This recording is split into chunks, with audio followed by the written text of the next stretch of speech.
Tonight, the I-Team has a letter from El Chapo in which he implies that U.S. prison officials are bullying him because he has escaped before. February 12, 2019 was the day El Chapo finally got caught for good. In a U.S. courtroom, the jury said he was guilty of just about everything you can imagine. And now, he's stuck in a prison that's so tough. And now the world's most powerful and deadly drug trafficking kingpin has broken out of prison in Mexico. Even the worst criminals are terrified of it. But have you ever wondered what it's actually like for him there? And with someone like El Chapo, his reputation only grew as he spent 13 years on the run after escaping from prison in 2001. Could he somehow find a way out again? Let's find out. We all know Pablo Escobar, the most famous drug lord in history. Well, after Escobar came El Chapo.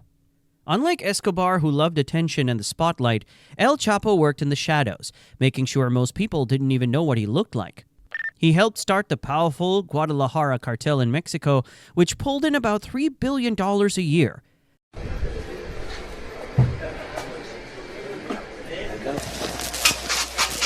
But his big break came after a DEA agent, Enrique Camarena, was killed by Mexican hitmen. That event threw the cartel world into chaos, and El Chapo rise through the ranks. At a major meeting of Mexico's top drug lords, a kingpin named Felix Gallardo made a game-changing decision. He handed control of the Sinaloa cartel to El Chapo and his partner, Ismael El Mayo Zambada. But even after reaching the top, he wasn't finished surprising the world. He went on to pull off two of the boldest, most unbelievable prison escapes of the 21st century. He had help from people inside, including a prison guard named Francisco El Chido Camberos Rivera, and even his wife, Emma Coronel Aispuro. They planned the whole thing carefully, and on January 19, 2001, El Chido used an electronic device to open El Chapo's cell door. Then, hiding him inside a laundry cart piled with dirty clothes, he wheeled him through the maze of doors and corridors. But remember, this was a maximum security prison packed with checkpoints. At one point, El Chido had to convince another guard to let him pass. From there, El Chido wheeled him out into the parking lot, where a car was waiting to whisk him away from the prison. Then on the morning of February 22, 2014, Mexican authorities, with the help of the US DEA and marshals, finally caught him at a beachfront hotel in Mazatlan. At 3:45 a.m., more than 65 Marines in 10 pickup trucks moved in on the resort. They had intelligence that El Chapo had been staying there for at least 2 days in a condo on the 4th floor, room 401. When the Marines arrived, they quickly captured one of El Chapo's bodyguards, Carlos Manuel Hu Ramirez, then quietly made their way to the 4th floor. They broke down the door and found El Chapo lying in bed with his wife. After this arrest, he was sent to Mexico's highest security prison. But on 11 July 2015, the guards had no view of El Chapo from CCTV, so they rushed to check, and he was gone. Now, this was Mexico's top maximum security facility, and yet El Chapo had managed a second escape. This time by crawling through a tunnel that started in the showers and stretched all the way to a construction site about a mile away. The tunnel was 33 feet underground, with artificial lights, air ducts, and solid construction materials. There was even a motorcycle down there. That's when the U.S. stepped in. On January 8, 2016, El Chapo's hideout was surrounded and raided by 17 Marines from the Mexican Army, along with federal police. Thanks to the locals who kept reporting armed men walking in and out of the house. Before the raiding team could get through the reinforced steel bulletproof door, he slipped away through a secret tunnel that stretched 1.5 kilometers underground. When he emerged, he hijacked a civilian car at gunpoint and drove off. The stolen car immediately triggered a statewide alert, and the federal police found the vehicle about 20 kilometers south of Los Mochis, near a town called Juan Jose Rios. That's where El Chapo was finally caught. On January 19, 2017, El Chapo was flown to the U.S. and handed over to the DEA. In July 2019, he was found guilty on all charges and sentenced to life in prison, plus 30 years to be served at ADX Florence, the highest security prison in the U.S.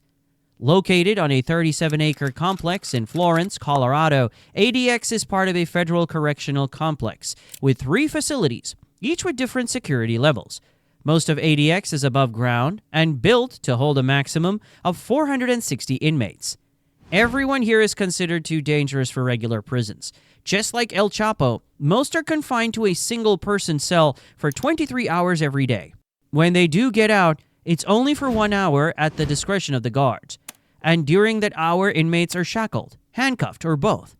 El Chapo is always in both because the staff can't risk losing sight of him. As for the food, meals are served in sealed packs and closely inspected to make sure nothing can be used as a weapon. El Chapo gets his food delivered, and once he's done eating, the trays are checked to make sure he didn't break off anything. El Chapo's cell consists of a concrete bed, desk, and stool. A toilet designed to flush only once at a time. His cell even has a shower, and there's a tiny sink with no dangerous taps. El Chapo's cell also includes a 13-inch TV, but what he can watch is strictly controlled. The cell windows are tiny, just 4 by 4 inches, designed to keep inmates from knowing exactly where they are within the prison. That makes escape plans nearly impossible because even the prisoners don't know their exact location. Outside the cell, there are countless motion detectors, cameras, and about 1,400 remote-controlled steel doors. Guards watch inmates 24/7 from a control center. There's a panic button that instantly locks every door in the facility. Pressure-sensitive pads and 12-foot razor wire fences surround the prison, patrolled by heavily armed officers. If you somehow got past all that, there are 12 gun towers guarding the area. Furthermore, ADX has 6 security levels. El Chapo is kept in a unit called Cell Block H. His lawyers say he barely sleeps, is harassed by guards, and can't have visitors from his family. But as with anything, there's always a tiny loophole he might try to exploit. El Chapo's legal team focused on his behavior. Their plan is to get El Chapo to behave well enough inside ADX Florence to earn access to a unit where inmates can walk freely and interact with others. ADX has 2 such units, but they're only for inmates who prove themselves over time, by showing consistent good behavior. Those who make it there often have a strong chance of eventually being transferred to a less restrictive prison. If El Chapo manages to get transferred out of ADX to a lower security prison, the possibility of a classic prison escape becomes a little more realistic. There's also a more subtle path, exploiting the legal and human rights arguments around mental health. Despite the fortress-like security, ADX Florence has seen its share of violence. For example, on April 21, 2005, 2 inmates, Sylvester Rivera and Richard Santiago, were caught on camera viciously beating to death a high-profile Mexican mafioso, Manuel Torres, all within the prison walls. Besides this, there have been at least 8 suicides in ADX, a grim reminder of just how crushing the conditions are for inmates. This has fueled criticism that ADX's harsh conditions can break even the toughest minds, creating a legal and ethical debate. So while ADX Florence is designed to be inescapable, the combination of behavioral incentives and mental health legal challenges leaves a loophole El Chapo might try to exploit. Do you think El Chapo will escape the prison again? Let us know in the comments. If you found this story interesting, don't forget to like the video and subscribe for more real-life stories just like this.